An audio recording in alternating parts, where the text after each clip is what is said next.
Tēnā koutou katoa, malo le suifua, malo lele, ni sabulavanaka, ki orana, malo ni. I've run out of Pacific greetings, but warm Pacific greetings to everyone. Nā mihi ki te whare, mihi ana ki a koe Wade mō kupu whakatau. No ma hari mai ki tēnei hui mō akona whaiputia tōmata paitahi. So just thank you, Wade, for that very warm introduction, and welcome everybody today to our conversation about degree level apprenticeships. Eve and I are obviously delighted to be talking to you about this topic, and we're going to be covering three things. Firstly, why degree level apprenticeships are so important. Secondly, how they can work for your businesses and how they can support the construction infrastructure industries more generally. And finally, what ConCOVE is doing to support the wider adoption of degree level apprenticeships across the broader economy. The fourth thing we're going to do is work out how to change to the next slide. There's a clipper, and I'm going to press a button, and there we go. Magic! The magic of blanks. No, that's deliberate. So the reason, but seriously, that is deliberate. So this conversation is partly about the absence of things. So you've all seen the headlines, the $1 trillion infrastructure deficit, the 125,000 houses we need to build, the resilience we need in our built environment to deal with the challenges of natural disasters and the climate crisis. So currently we're sweating our assets and we're sweating our people to maintain those assets. But we need to get that right. Whether or not that's making sure steering mechanisms are installed correctly on boats, making sure we maintain our transport network appropriately, and making sure we keep track of the number of bolts we take out. And we can't rely on traditional methods to do that. We can't expect to rely on a pool of young people when we know that total fertility rate globally is going to fall below replacement rate by 2050. We can't rely on other countries to train our skilled labour and send them our way when we know that there's sharp demand for construction infrastructure expertise globally, driven by things like the green transition and the global deficits in infrastructure and construction.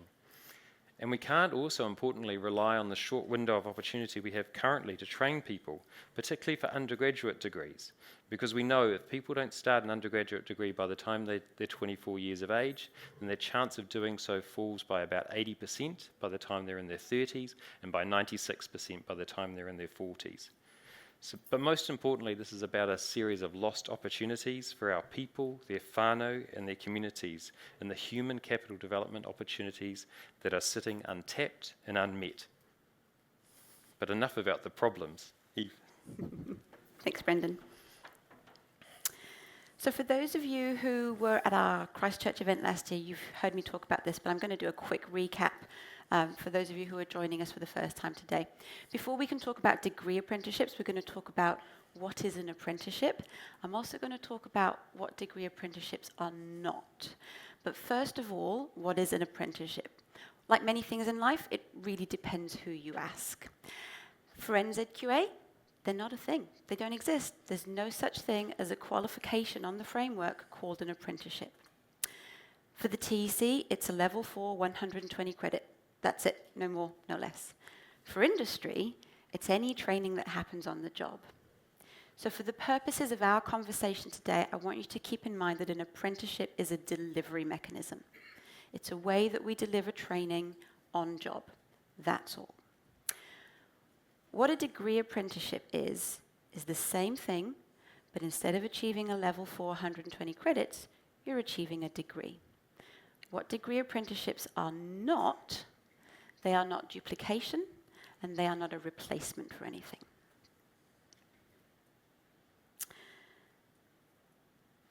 George, our very elegantly dressed Deputy Director in the back, often asks me to make a compelling case for change. And this is what I will aim to do with these next few slides. So there's a few numbers on screen, and I'm going to talk to them. There will be a quiz at the end, so do follow along. Half of tertiary students in New Zealand work while they're studying. So that's 50%. Where do they work? Well, predominantly they work in retail and hospitality. Why is that? Well, they don't have particular career aspirations to build their careers in cafes, restaurants, or malls. It's just that that's the easier jobs to obtain. But this does have a cost to their education. That the taking time out of the workforce for tertiary education is expensive. It has an impact on school leavers. Half of school leavers cite cost as a significant barrier to pursuing their desired post-school activities. So that means that half of our school leavers are not doing what they want to do because they think they can't afford it. There are obviously some solutions to that. There are student loans to help bridge that financial gap. And many students will use these loans to cover the difference between their earnings and the cost of their education because there's still a gap to be filled. In total, New Zealanders have borrowed $33 billion through the student loan scheme. $33 billion. How many road cones do you think that would get us? Some spare bolts. This is usually a good choice. So it's a strategic choice, and it's a good one because the returns on tertiary education, especially at degree level, are substantial. Last year, New Zealanders repaid $1.6 billion in student loans. This has an opportunity cost. This money could have been used for lots of other things, avocados and lattes, mainly, but also housing, food, starting a business, or supporting their families. This has a cost to the government. The government writes down student loans by around $500 million every year. Every year. These are funds that could have been allocated to, well, vocational education, perhaps. They could have been dedicated to health, social services, more research, all the good stuff. So maybe we need a different approach to our tertiary education. In talking to employers, 40% say that job applicants lack work readiness. 40%, that's almost half. However, 68% of employers say that they value a combination of on-job and off-job training. It's also a way for us to support career changes. So Catherine said earlier on that typically people in New Zealand join construction infrastructure workforces a little bit later than they tend to do in Germany. We also have 56,000, that's that magic number in the top right-hand corner. 56,000 what? 56,000 career changes. Every year, 56,000 people change their careers. And they have a median age of 35. When you're 35, for those of you who are, and those of you who aren't, when you were 35, that's a that, isn't it? Yeah. When you are or were 35, or will be one day when you grow up, you have other obligations. You have a mortgage, you might have children, you might have other financial pressures and other financial responsibilities that mean that leaving all of that to go back to school full time is not really an option. What does that mean for our regions? I tell you what, you have not experienced a Northland power cut until you've done it in the dentist chair. So what would it mean for our regions? It would allow people to continue to learn where they live. It would mean they wouldn't have to leave their regions to go and train. They could earn while they learn and stay where they want to be.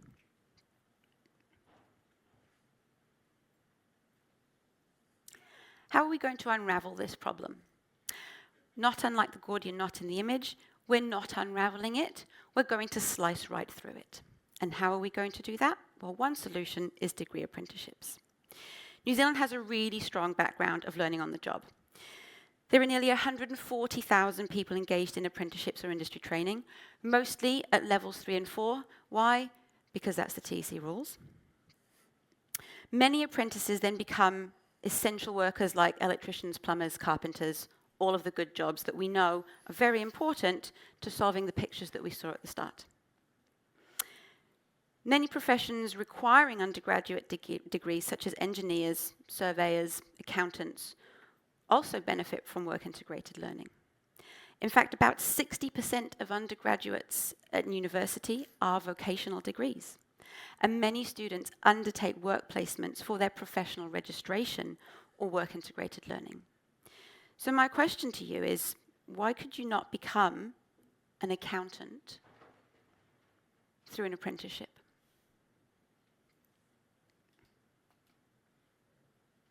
So this is our little jigsaw puzzle that we're going to reassemble. We're going to reassemble vocational education, and we're going to integrate work and learning a little bit differently. Can we safely ask and answer the question, have we fully integrated work and learning for the 385,000 tertiary education learners in the country? Older individuals, and you'll remember that's all of us that are above 35, with family and financial obligations find it hard to step out of the workforce for retraining. Some of you may have followed along the paid placement campaign, which advocates for stipends for nurses, teachers, and social workers during their compulsory placements. The campaign highlighted the difficulties and sacrifices that these students face, which largely reflects a broader policy failure. Benefits of integrated learning, well, it addresses the work readiness issues that we highlighted earlier on with the statistics. It makes for more accessible pathways for career changers who are currently going, well, I can't retrain to become an architect because I can't leave my full-time work, so I can't become an architect. That's a limitation for the individual, but it's also a limitation for the architectural industry. It allows for regional learning and employment. It reduces the burden and cost of student loans. But more importantly, it broadens the talent pool of people able to participate in training and therefore in certain industries. Over to you. I thought I'd done my bit. Sorry.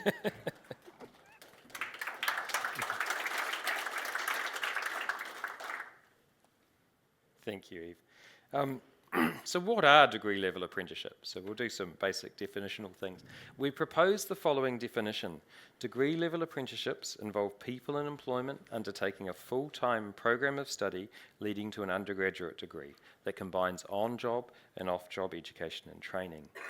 We suggest there's 4 main requirements for them to work. The first requirement is that employers define the basic standards that the apprentice needs to meet. The second requirement is that the degree is required for professional registration or is customarily required for employment in the relevant profession. The third requirement might be that the apprentice does at least 6 hours of off-job training per week on average. And the final requirement is that endpoint or capstone assessments are used to determine if graduates have the necessary skills. In essence, then, degree-level apprenticeships offer a way to provide people in employment with affordable, advanced education and training opportunities that fit around their life, work, and social commitments. So just think and hold in your mind, an apprenticeship leading to a bachelor's degree is part of your job.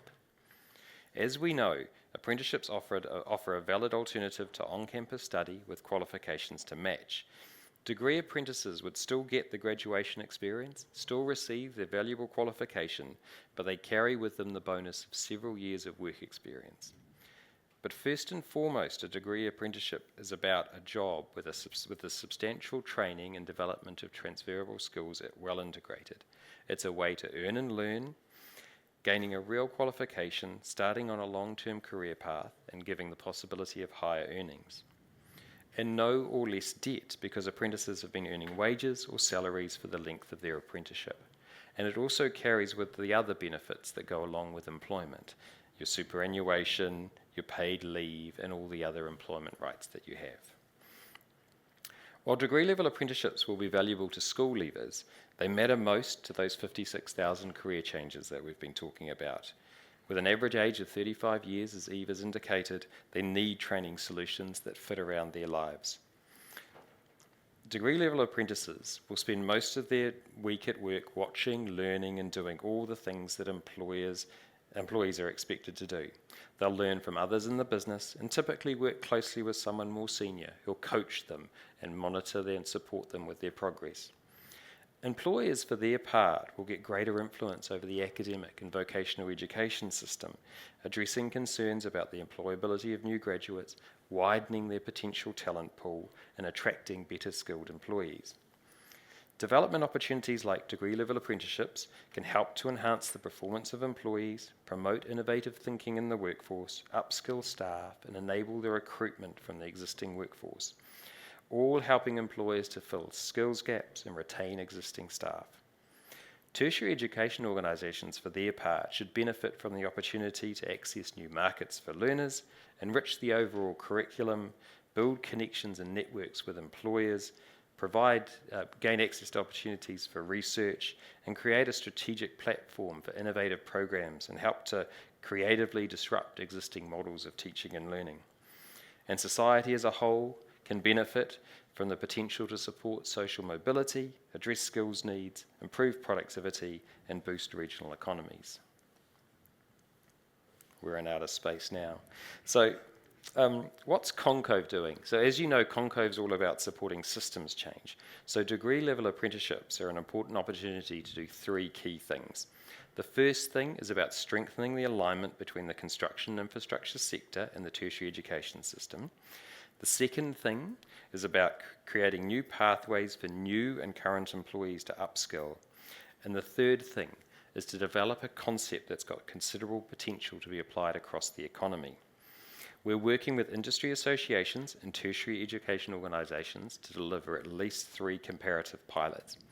We want to use these pilots to develop frameworks that will enable the wider uptake of flexible and responsive teaching and learning models that are aligned with industry need.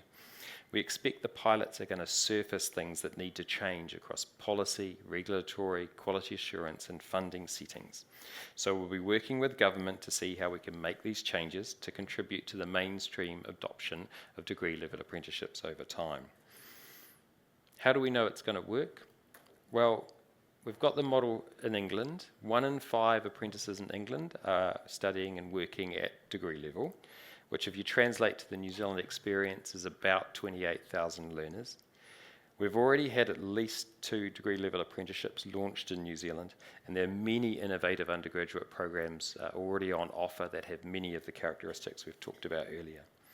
The most high profile example is the Bachelor of Engineering, Technology and Infrastructure Asset Management offered by Otago Polytech. That particular program was the product of the last National-led government's Engineering to Employment initiative. It allows people in the water infrastructure industry to obtain a qualification that's recognised under the International Engineering Alliance's Dublin Accord. The program's been very successful in terms of attracting increasing numbers of apprentices each year. But as Chris Whelan of University of New Zealand commented recently, programs like this are delivered in the context of a funding system that owes much more to decisions taken in 1991 than the reality that we have in 2024. So where's ConCOVE putting its effort and focus? We're looking to pursue pilots in civil engineering, surveying, architectural technology, and construction management. We've chosen these industries because they have a significant number, some more than 10,000 people, with qualifications at level 5 or higher. This recognises that these are industries where advanced education and training is a common expectation. There are also industries where the size of the industry indicates that there's likely to be large inflows of people that can benefit from these opportunities to upskill on the job. And civil engineering, surveying and architecture in particular have been among the most popular degree-level apprenticeship options in England. We are delighted today to announce that Architectural Designers New Zealand and Art Institute of Canterbury have agreed to collaborate to deliver the Bachelor of Architectural Studies as a degree-level apprenticeship. So we're delighted that we've got the first of the pilots underway.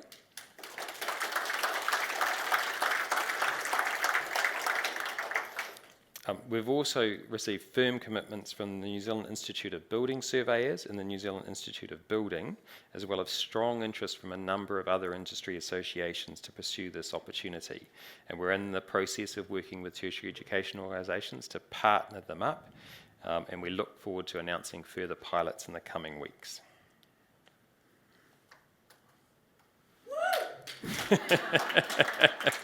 Thank you, Josh.